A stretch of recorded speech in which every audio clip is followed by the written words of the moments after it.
kal geçen günleri.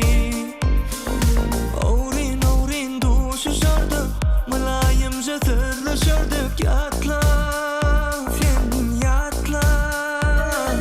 Güzel güzel güzeldin sen, güzellerden saylanın sen. Yürekten söyürdüm seni.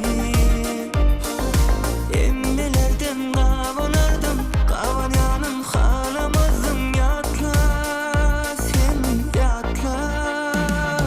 Her gün güneş doğan vakti yatla meni.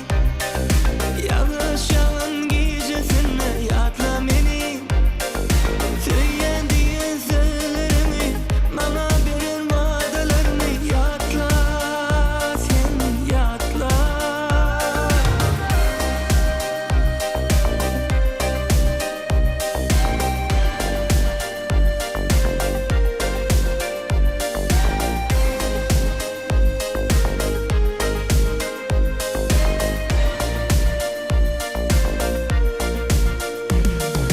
Telve bolup söyüştük biz, bir gün urşup yaraştık biz. Aytmana qaraştık beyle. Günler sensiz geçer mi hiç? Söyu odi öçer mi hiç? Yatla sen unutma.